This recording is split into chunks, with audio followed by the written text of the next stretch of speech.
Alrighty guys, welcome back to the G-Man Show. I'm your host, G-Man, and thank you for joining me back on the internet. Today, the video we're going to talk through, and quite a big topic at the moment here in Australia, why Aussies must attend the March for Australia by a channel called Australian Guard. So go and check out the original in the video description to support him. Let's jump in. Give you my thoughts on it. First, Australians will take to the streets in a historic march for Australia, but over the past few days, I've seen voices pop up trying to tell Aussies not to go. Voices not from the left, not from the mainstream media, but from self-proclaimed conservative immigrants on social media. People who think they can tell Australians whether we should go, who should and shouldn't go, and how it should be run. And also, unfortunately, some bad takes from right-wing Aussies. Today, I'm going to give you my view on it.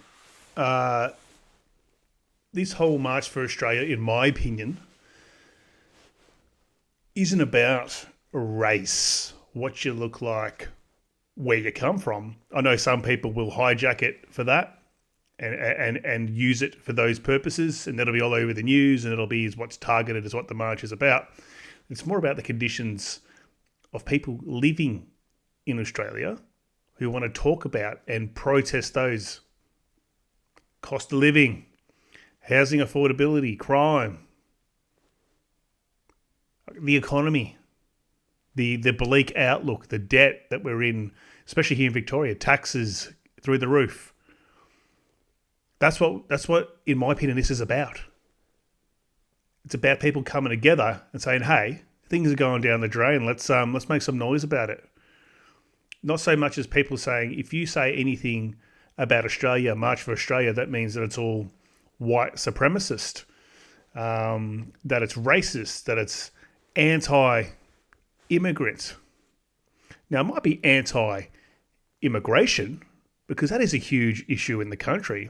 And if anyone says that, if you say that to anyone who doesn't have two brain cells, they'll call you racist.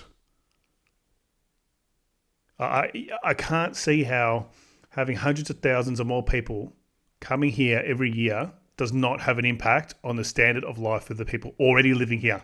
It's about current Australian people. That's what this is about.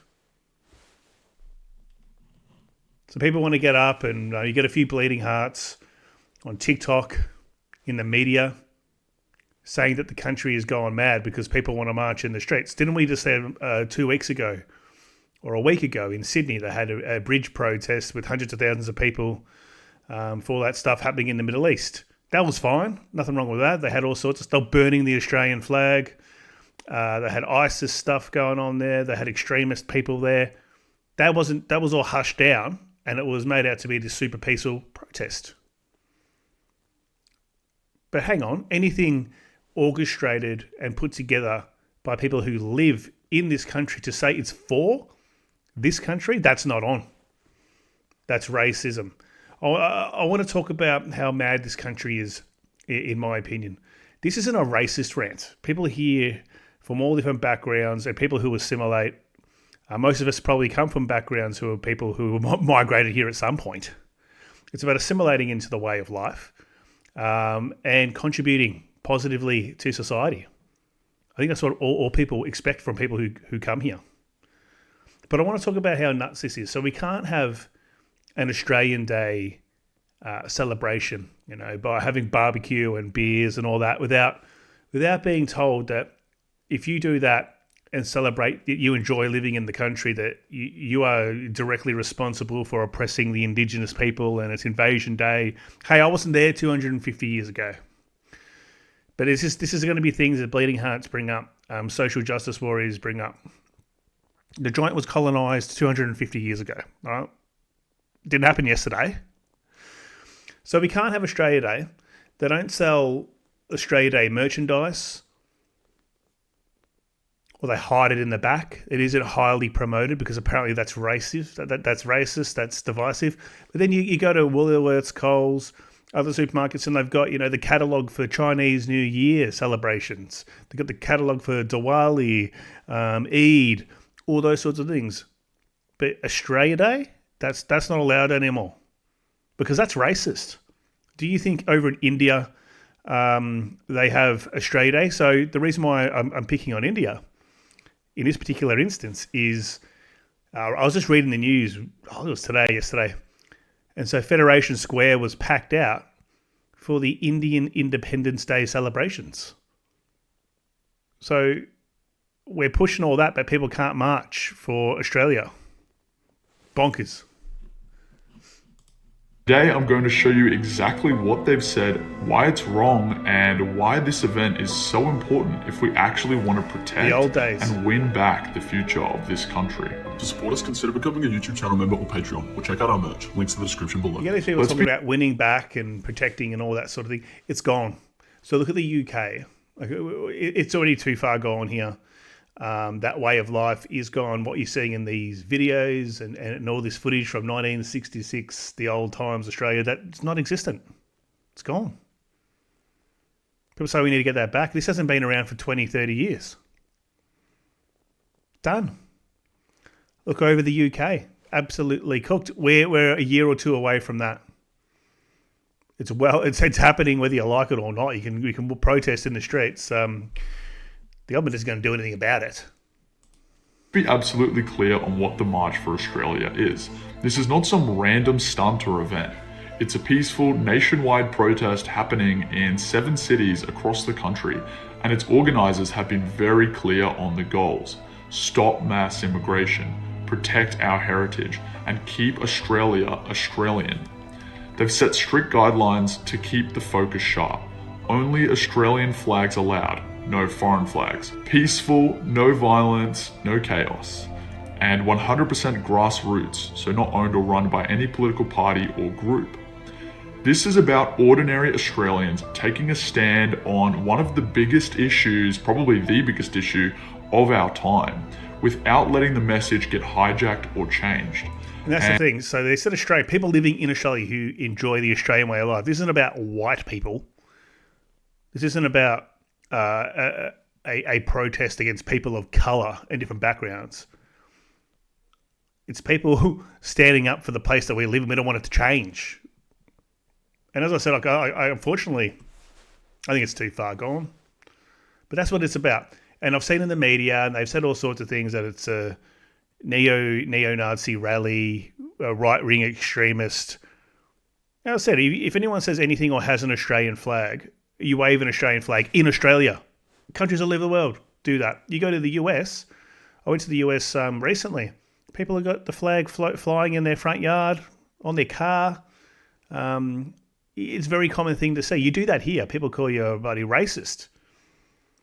If you've got an Australian flag sticker on the back of your window or on your bumper bar, or whatever it is, you're a nut job. You're a bogan. You're racist hatred. It's just bizarre place we live in. There's too much progressiveness.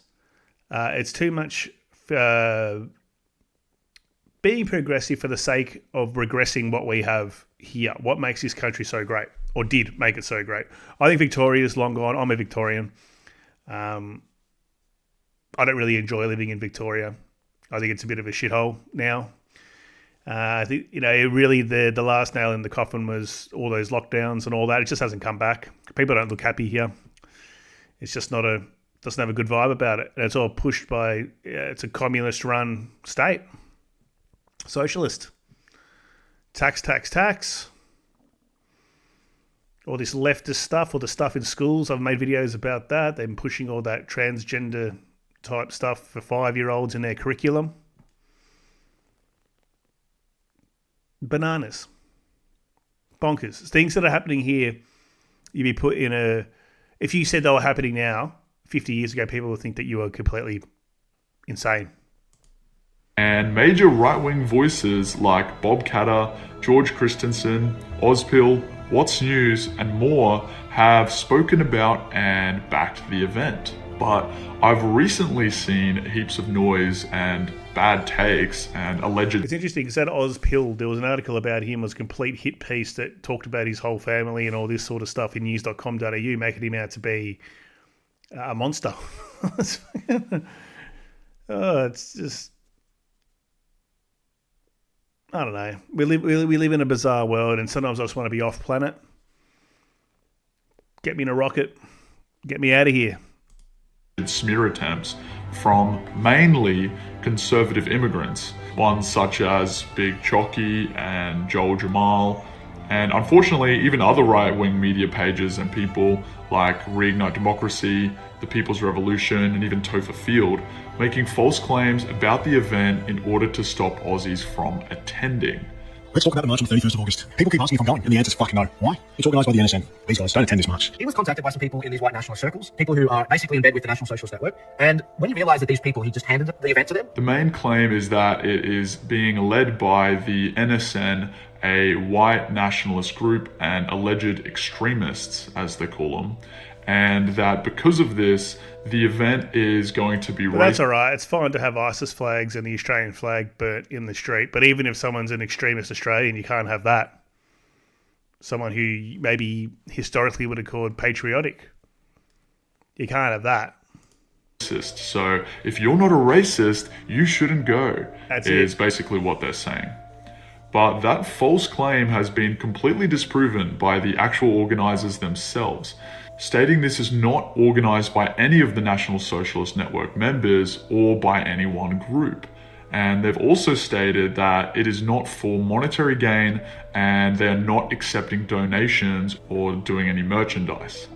Tristan Van Rij, leader of the People's Revolution movement, has organised his own rally next month, apparently, because of this lie, and has people like Joel Jamal, promoting it and encouraging people to boycott this one. And they are organising a rally for mid-September, a couple of weeks after this one. That's properly done. It's got proper messaging. It's got credible people that are actually going to be speaking at the rally. I'm going to be getting behind that one, not this one, because of the lack of information on this. The issue here is the fact that we literally have immigrants saying who should or shouldn't attend an anti-immigration protest in our country that our ancestors built, founded, and fought for in the wars.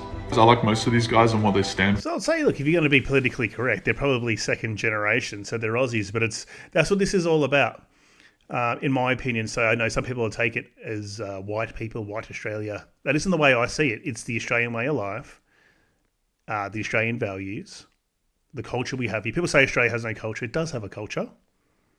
Has been washed away. It doesn't matter, as I said, you're black, you're Asian, or wherever you're from. If you live here, you're an Australian. That's the way I see it.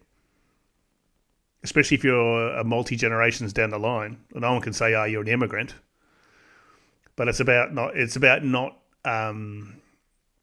pushing back on the place that took maybe your family in or your grandparents in, and kicking dirt in the face of that country that has open arm welcomed people in for a better life and the life that you have here. I just don't understand it. I've never understood as well. You've seen a lot of this growing up in high schools and all that, and people from different ethnic backgrounds, maybe parents were migrants, so they've come through the school system and they just hate Australian people.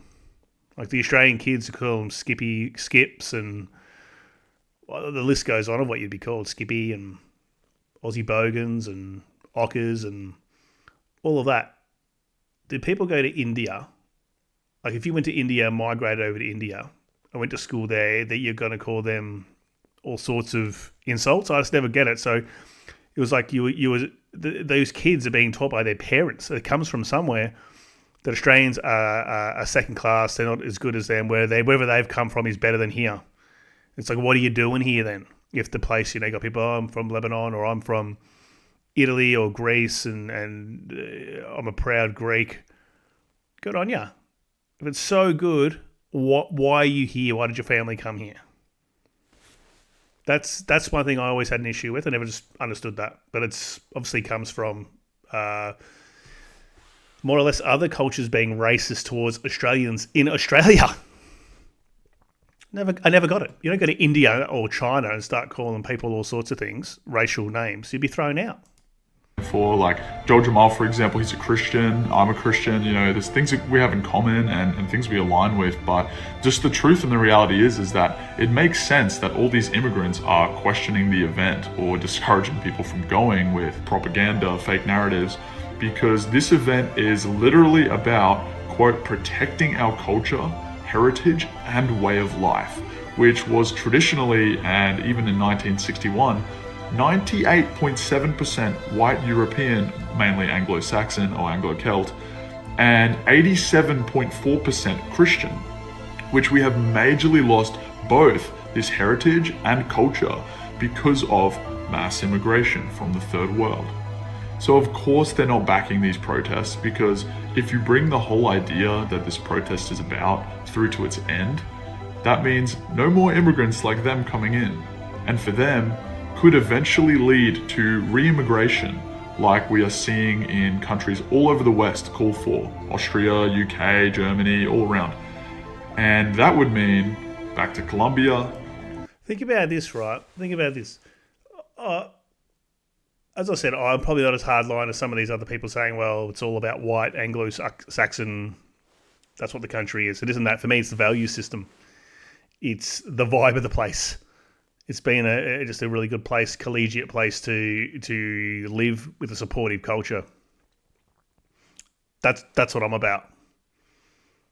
You look how far it's going now. You've got all these countries across. Everyone's pushing back because all their heritages are being overrun, and countries flooded from hundreds of thousands or millions of people from other countries who don't assimilate and turn whole suburbs or sections of the city and population into a small, say, a little India or a little China or the Middle East, whatever it is. There's no assimilation. It's all foreign language all over the windows. All the street signs are in Arabic or Chinese writing, or whatever Asian country is around that writing.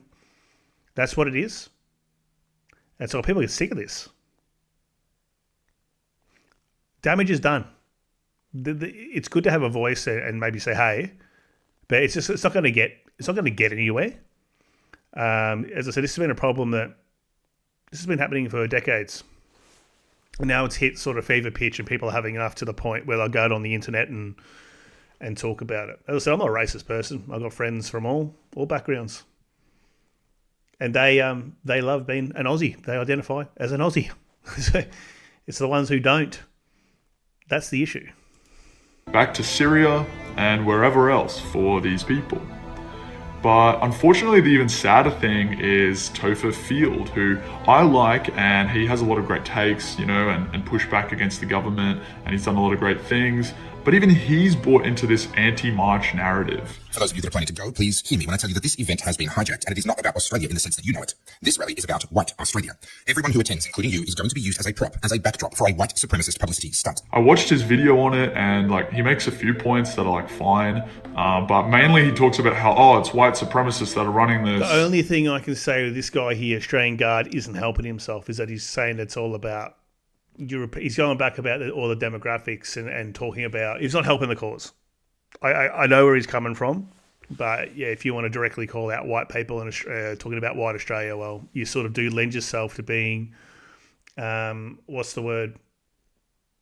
People would cherry pick what you say and what you may write and things you talk about and say that you're an extremist and misquote you or quote minor sections and chop and change. I get where he's coming from. But I wouldn't say that Topher Field's probably 100% wrong there as well. Because you will get people who will, unfortunately, ruin it.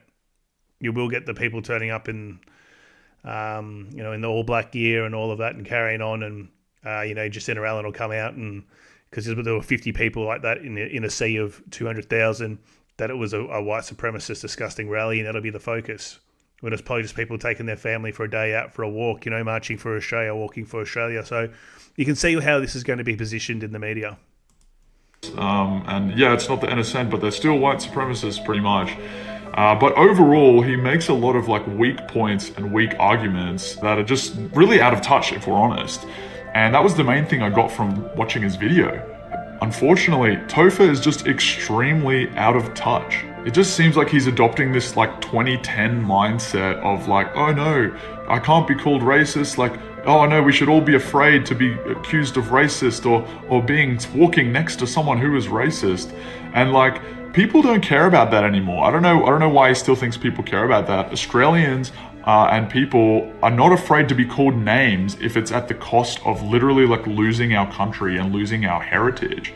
And his comments section just proves and just shows how out of touch he is on this issue and on this topic, because everyone in the comments is literally like, no, I'm still going, I'm fighting for Australia, like we're going to go anyway. Spot on. Why is this now a thing? Okay, it's because no one did anything or really said anything or made any noise about it, about this whole immigration issue. For me, the way I see it, it's stealing the future from the existing youth who are growing up here. So people who may have kids who are primary school, even secondary school, the ones who are coming up through the next generation who are going to be entering the workforce. You know, there's a lot more people here looking for jobs. It doesn't mean they're making more jobs. So there's a lot more competition for work. There's a lot more competition for education spaces in institutions. There's a lot more competition for property, even to get a rental. So all the prices are going to spike up. It's about that. It's not about, oh, you're a black person, we don't want black people here. Well, that's, for me, it's definitely that. Okay. I don't look at it like that. I don't even look at people like that, like with colour. I know some people do, and people get are hyper focused on that, which doesn't really help the cause. It's about the future for people living here, your kids, even yourself. How are you going to be able to retire? How are you going to be able to have a quality of life that your previous generations, your parents, grandfathers, great grandparents had? We're not. We're not, because the whole system, due to how many people are now coming here, let's not talk about the cultural differences and some of the radical and extremist people that come in. The whole system is buckling. I was reading a report recently that the expected size of Melbourne in 25 years, so about 5.3 million now, at the point of whenever that was done. Obviously, it goes up every day by tens of thousands or thousands. With 5.3, it's going to be around between 9 and 10 million in 2050. So we've taken 250 years to get to 5.3, and we're going to almost double it again in 10% of that time. So think about what this place is going to look like in 25 years. I'm talking about Melbourne. Think about the rest of the country that are probably more popular for migrants to go. Sydney, Brisbane. It's going to be high-rises everywhere. It's going to be representative of those other countries that all they have is just sprawl of urban sprawl and concrete. Apartments everywhere. I don't know. It's just not people. It's not the change people want to see. But as I said, I think that the ball has been rolling for far too long. It's got too much momentum. Because we're sick of the replacement that's happening in our country. That's what people are saying, and he's encouraging people not to go, unfortunately. And you know, this mindset that Australians have, which I'll remind is the prominent mindset for true Aussies, makes sense. You know, if China, which was built and founded by a specific ethnic group of people with a specific culture and way of life, if that China was being replaced by non-Chinese people with a different culture and a different way of life, and with that bringing lots of issues to their country, the ethnic Chinese would not be happy. And you know, they would definitely not even let that happen. Like, it wouldn't even come close to happening. But you know, that's what's happened in our country.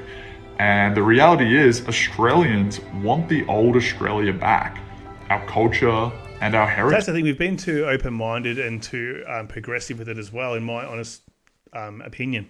Think about, you go to, you'd say go anywhere for an Asian country or a Middle Eastern country. If you're not there for a tourist, right? If you're not there as a tourist spending money, there's a lot of racism that happens there. Japan's very racist towards white people. China's very racist towards white people. If you're an expat living there working, And everyone says that white people are the racists. And this event is just way bigger than any single personality, drama, or online opinion. It's about our future and our heritage as Australians. It's not about, oh no, the media might call us racist or something. It's like, no, we know that we're not racist. We don't hate people of other races, but we just want to preserve our country. That's just what the modern mindset of Aussies are. We want to preserve our heritage. And it's about whether Australians will actually stand up when the moment comes and not just talk about it on the internet. We're in the middle of a housing crisis where young Australians in my generation, Gen Z, can't afford a home. Wages have been stagnant for years. It's not, you can march all you want about it. That's not going to change. That horse is bolted, unfortunately, and I get called non-empathetic, or what do you want, unsympathetic. Guys, I just say what my opinions are here. Doesn't mean I'm hoping that happens. I think it's horrible. I think it's horrible that kids, in primary school now, if you think of what their life looks like in 20 years, they're probably buying out. They're going to be living in rural Victoria or rural parts of states, because you're not going to be able to buy anywhere. It's going to be impossible. You spend mega bucks to have a little shoebox apartment in a 15-story complex that are going to probably be scattered all throughout all our suburbs, lining the streets probably. It's the last probably 20, 30 years. It's been townhouses and units and those popping up on double blocks and large blocks of land that were initially, a brick, cream brick house with a big backyard and front yard. Now there's 3 or 4 townhouses on them. The next iteration and evolution of that is apartment buildings with 50 apartments in them, 100 apartments in them in the street. That's just going to happen. This has to happen. People got nowhere to go. Too many people coming in, 9 million. So we're doubling the size of it. It's already buckling as it is. Infrastructure does not keep it up. So it's going to be interesting to see, when I'm old and grey by 2050, what this place looks like. I hope it doesn't come to that. Crime rates are continuously climbing, and culturally, we've been transformed, changed as a culture without our consent. And Aussies are convinced, according to the statistics, that it's largely because of mass immigration. And this march is the first ever truly national event focused on these issues for us as Australians. So we're not going to let online voices or immigrants sway us from going. And we're not going to let these voices, even though if they're great people, their opinions are bad. And we're not going to let that fracture this event before it even begins. Because if we do, then we're sending the message and acting out exactly what the establishment wants, that we can't unite, that we can't organize, and that we're too busy or distracted to challenge them in their tyranny. Peaceful, united attendance is going to... Think about how tolerant they are of they being the government and law enforcement of protests, as I said, that aren't done by white Australians. Even yesterday, they had this trans. They had women's rights, and then that was hijacked by trans rights people. And there's all these fights and punch-ons and cops being assaulted and all this sort of stuff. That's all right though. Don't let those things happen. You barely hear much about it. But people just want to take their kids for a day out and walk in the street with an Australian flag and say we're Australians and proud. Doesn't matter if, as I said, black, bloody Indian, Chinese. Doesn't matter. It's just saying you like the way it is now, and this rapid level of change has to stop. We're not happy about it, but as I said, this immigration happens, guys, because they're importing taxpayers, importing voters. People say, oh, they can't vote. Once they get their permanent residency, they can vote. And guess who they're going to vote for? The party that got them in here. They're funding the government. All those visas coming in and all the other associated costs with coming into the country. Probably in the tens of thousands of dollars for each person. Think about how much money that is every year. That's all it is. It's a business. They're importing bodies. And the people doing this and who are green lighting it, they're not the ones seeing it firsthand, the impacts. All these people aren't moving into their suburb, their Hawthorne and Camberwell and Toorak, wherever some of these people live who are green lighting and advocating for these decisions. It's all the outer suburbs. It's all the outer suburbs that are buckling and can't keep up and are turning into minor enclaves of other nations. It's not Australia anymore. All right, I'm going to leave it at that, guys. Thanks for watching. Put in your comments. Do you agree with me? Disagree with me? Are you guys going to go? Are you going to march? Or do you think it is racist? I like to hear honest opinions out there. All right, thanks all.